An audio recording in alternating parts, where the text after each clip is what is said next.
for coming out. My name's AndyRider. I apologize for my appearance. My wife and I like to roleplay Wolverine and Lady Bird.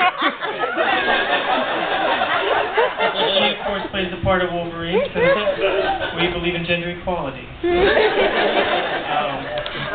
a lot of you can probably tell by looking at me, I was a late bloomer.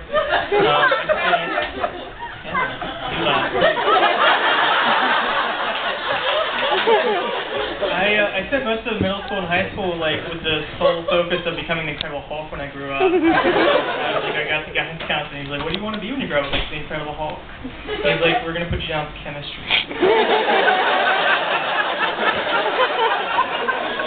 So I went to college and I found out two very important things. The Incredible Hulk is in fact a fictional character. And two, the Incredible Hulk was a nuclear physicist and not a chemist. So wrong career path. But I actually made friends. Like people did want to hang out with me despite this. And I actually met my first girlfriend in college, but the relationship didn't last very long because her central processing unit burned out.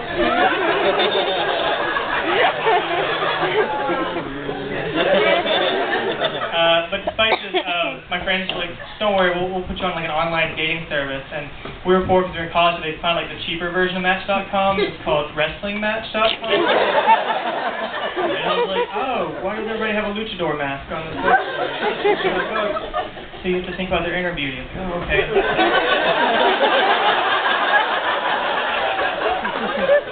But I was like, okay, well, I guess I like the girl with the purple luchador mask with the cat ears. And yeah, like cat, why not?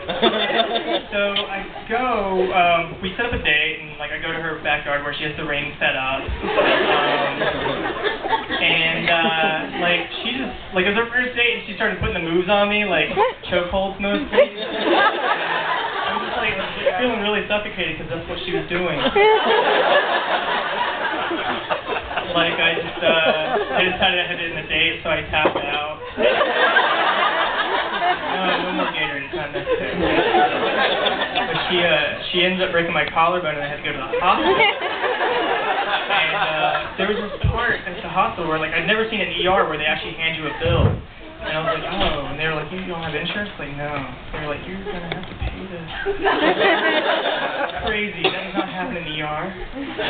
But so I get a job, and I worked at a Mexican restaurant for a little bit as a dishwasher, and like it was a crappy job. Like the only time I had a good time was like during breaks. I would watch the house mariachi band CNC Music Factory. Yes and yes, Music Factory for you non-Spanish speakers. I ended up getting fired from the job because I got into an argument with the manager's wife over how much cilantro should go into a taco. Got work at an Ethiopian restaurant, which was much easier because like all we served was salmon. Like we would just walk up the table. Next year maybe. Sorry.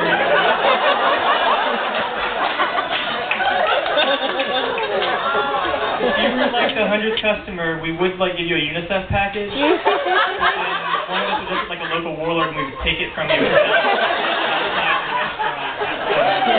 And we'd like to keep it real. But that just wasn't paying the bills, mainly because it was paying in Ethiopian currency. And I decided I had to get a better job. So I got a job at Mattel as a toy designer, and I designed Barbie dolls, actually. And the first Barbie I designed was Civil Engineer Barbie. She had no accessories, but she had a lot of knowledge.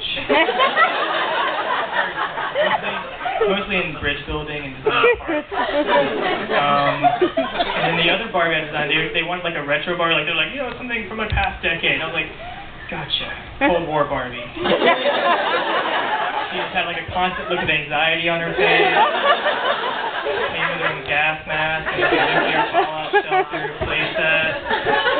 You put her on certain piles, she would say things like, I wonder where Ken is. And another pile, she would say, well, at least I made it. Thank you guys, that's my time.